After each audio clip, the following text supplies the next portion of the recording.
Tonight, our study on the book of Nehemiah. Nehemiah, as we mentioned a couple weeks ago, is in that trilogy with Ezra and Esther and Nehemiah. And so during the same time. So as we wrote in our introduction, number one, the book of Ezra, Nehemiah, and Esther are concerned with the same time in Judah's history. They are in captivity. They are now under the Persian rule. Ezra, as we mentioned there, has rebuilt the temple and also the worship that is going on. Nehemiah, or the book of Nehemiah, covers the rebuilding of the wall around Jerusalem. Number two is the man, Nehemiah. His name means comfort of Yahweh, or Yahweh comforts. His job was a cupbearer of Artaxerxes.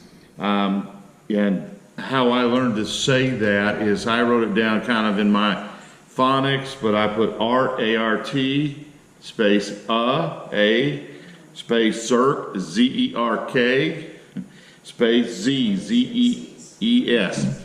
Artaxerxes,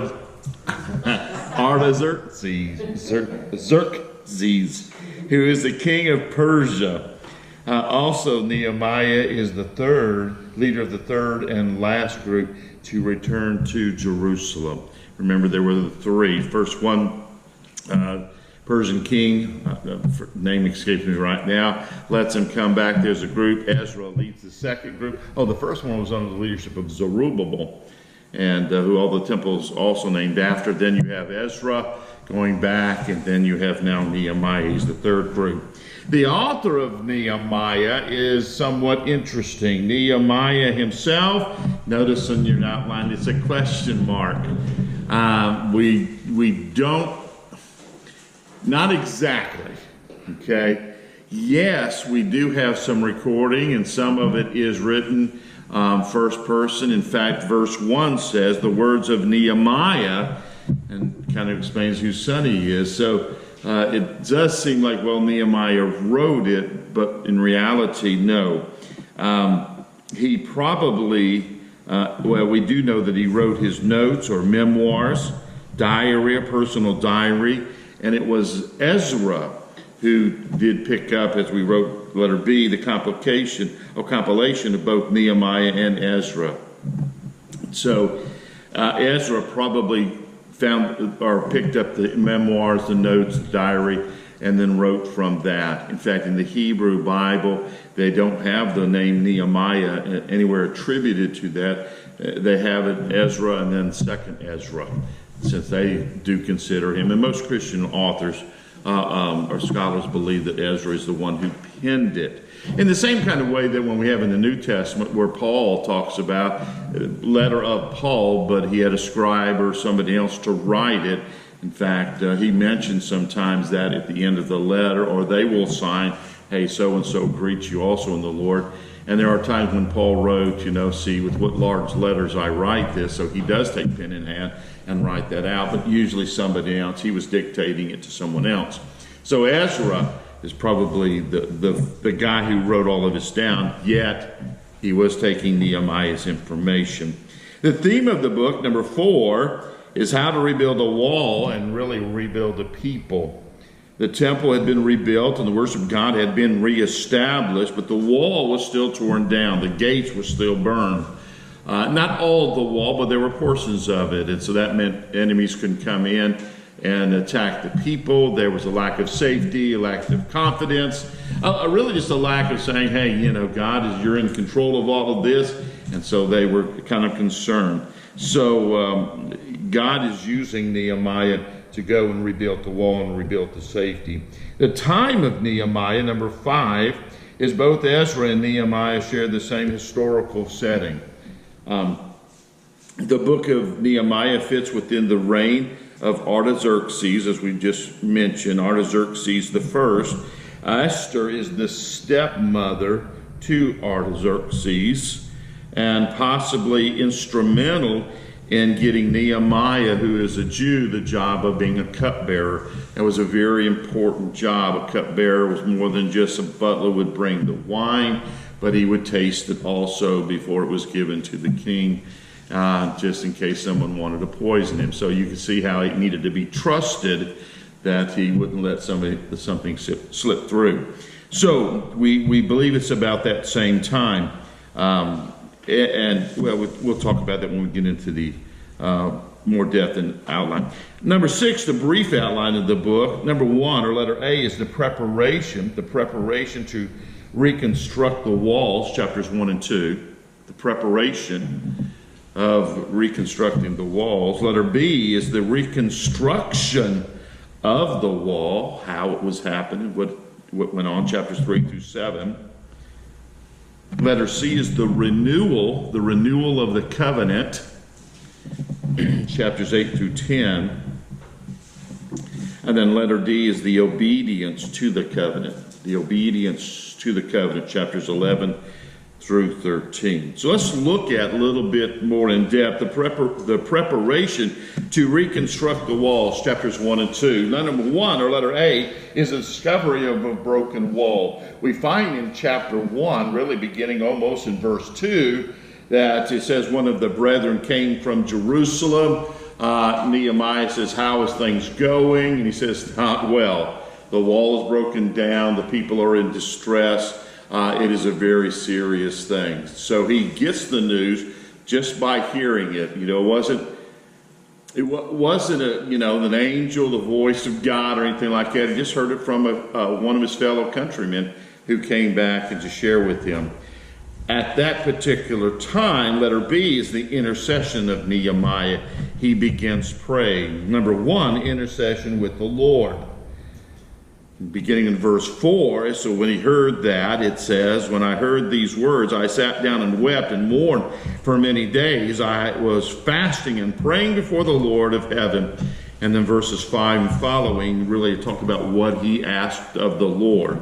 And so he's praying, he's making intercessions to God. Number 2 is the intercession with Artaxerxes.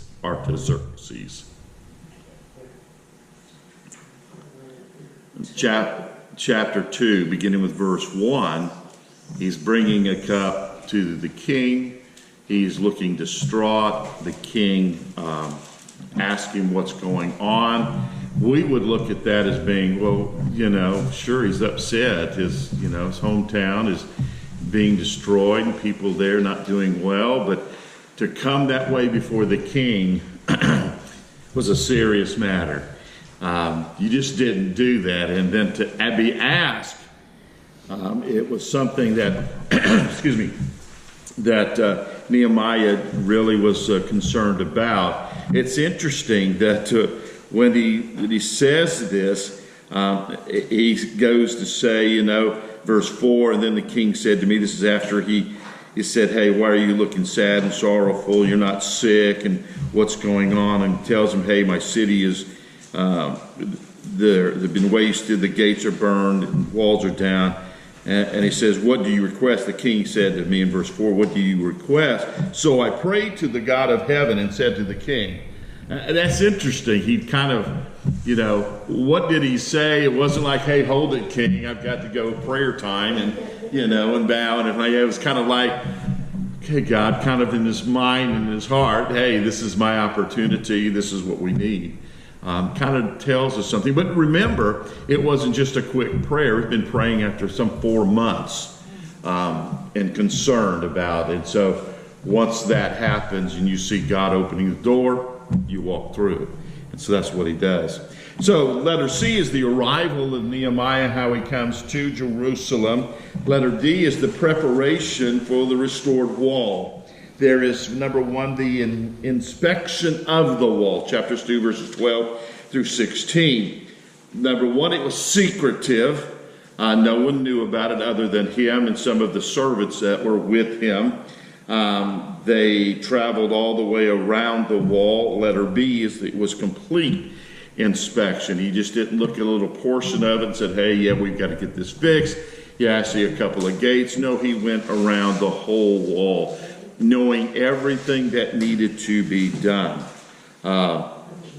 It took him 3 nights to finish this, job. He knew the job completely, knew exactly what needed, and knew what the Lord had placed upon his heart. So the first part in the preparation is the inspection of the wall. The second one, number 2, is the encouraging of the people, or encountering of the people to encourage them. Basically said, here's the problem. We've got the walls. There's parts of it broken down. Here's the solution. This is what we need to do. We need to rebuild it. God is for it. God has been, in a sense, orchestrating all of this, even to the point of persuading the king to let Nehemiah go in a very important position, very trusted position, now to be left off of duty serving the king to go and build a wall. And so that had to be the hand of God. And Nehemiah recognizes that and says, God is for this. God has been orchestrating everything. Was it easy and in a sense perfect? Probably not, but he did sense that the Lord was in this. And so he conveys that to the people and says, so let's get to it. Let's get building, you know.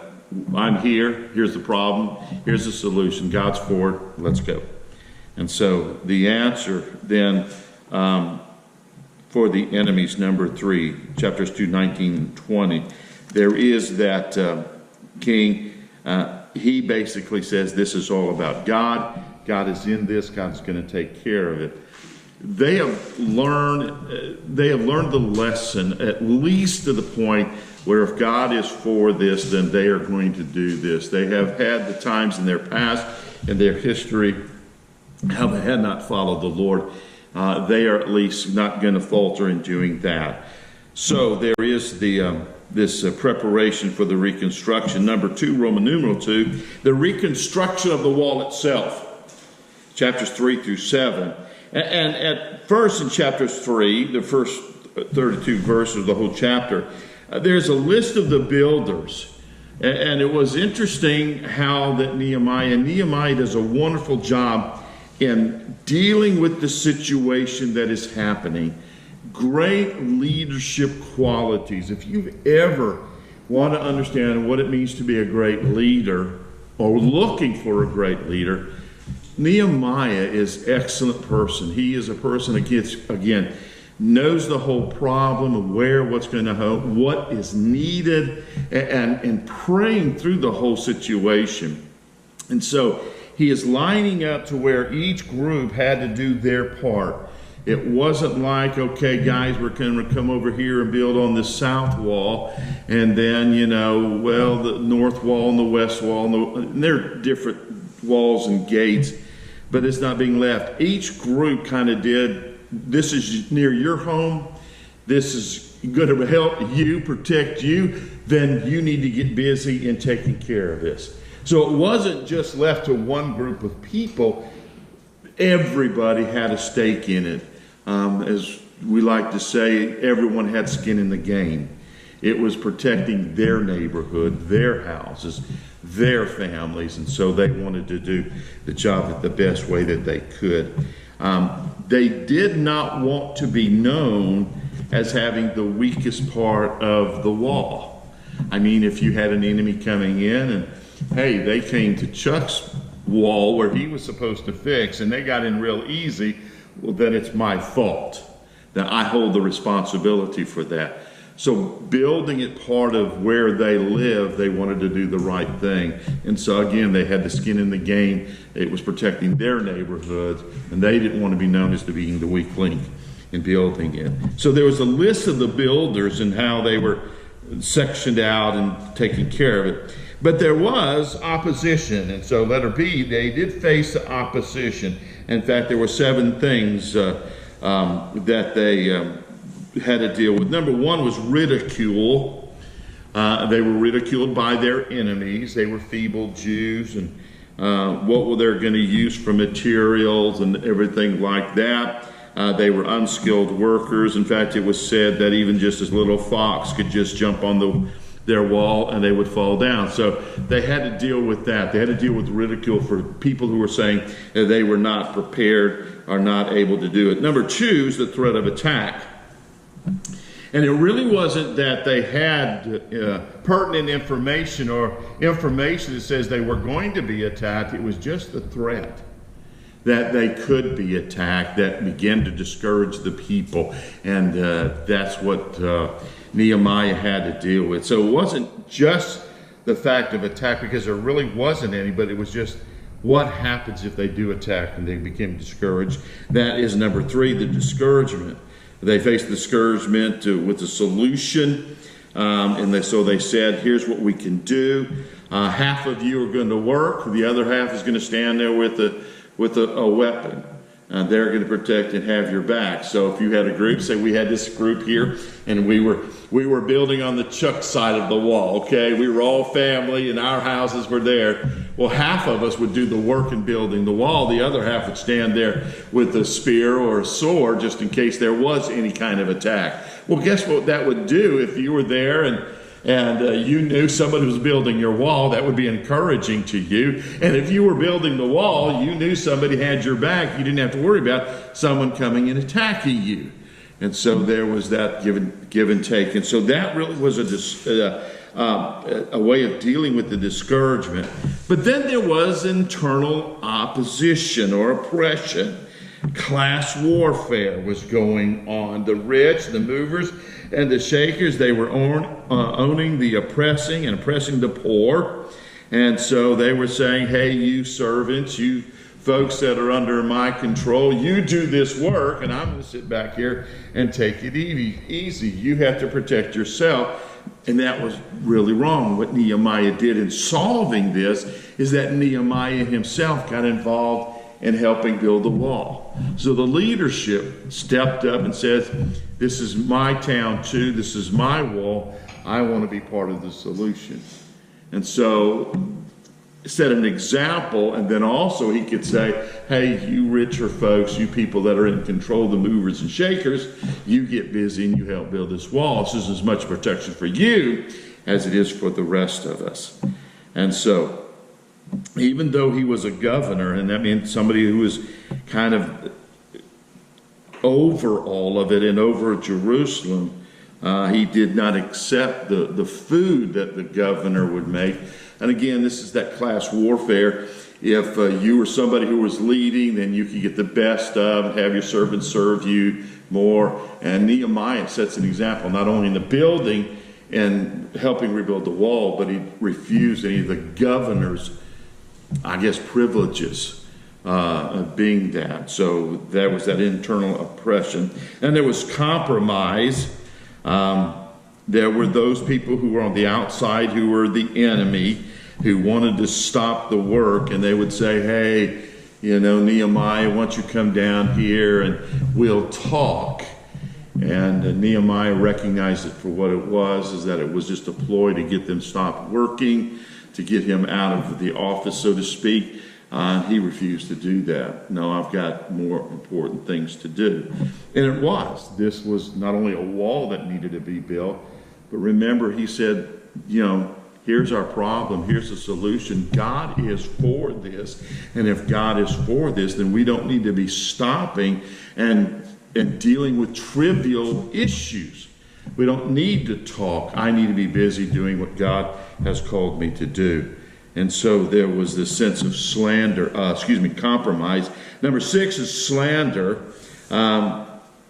They were slandering the people. Basically, they were saying, and these are people who were living in the area, who saw the wall being built back up. Oh, you're trying to, usurp the authority of the Persian king. They sent back messengers. So there was slanders. There was things that were not true, even though Nehemiah knew that he had the responsibility and also the right to be able, from the Persian government, to be able to rebuild this wall. And then there was just treachery. Number 7. They just sought Nehemiah's life. They sought to kill him. And so he was also protected from that. So all of these are just problems. And you think about some of the difficulties that we face in doing the Lord's work in our lives, in our church, in our community. We face the same thing. And we learn by looking at the example of Nehemiah how he confronted them and how he was successful. And so there is the completion of the wall, chapter 6, verses 15 through 19. It happened in 52 days. They rebuilt the whole wall and all the gates around Jerusalem. That was kind of unheard of. That was a testimony not only to the Lord working in their behalf, but also how the people worked together and serving one another and getting the job done. And then letter D is the organization and registration of Jerusalem, chapter 7, the whole chapter. Which leads us now to Roman numeral 3, that is the renewal of the covenant. The renewal of the covenant, chapter 8 through 10, after the wall was built, some 52 days, dealing with all of these hardships and these difficulties, both externally and internally. They have first of all, the reading of the law, letter A, the reading of the law. They find the copy of that. And whenever there is the reading of the law, there comes, number 2, letter B, the remorse for the sins. They, as a people, had not been following the Lord. They looked at their fathers and said, our fathers have not done what they were supposed to do. And they recognized that what had happened to Jerusalem was a direct consequences of their people's failures of living under God's covenant. Then there was, letter C, the renewal of the covenant. Once there is a remorse for sin, repentance of sin, then there's a renewal of the covenant, and then last of all, letter D, the restoration of key teaching. There were 3 of them that were restored.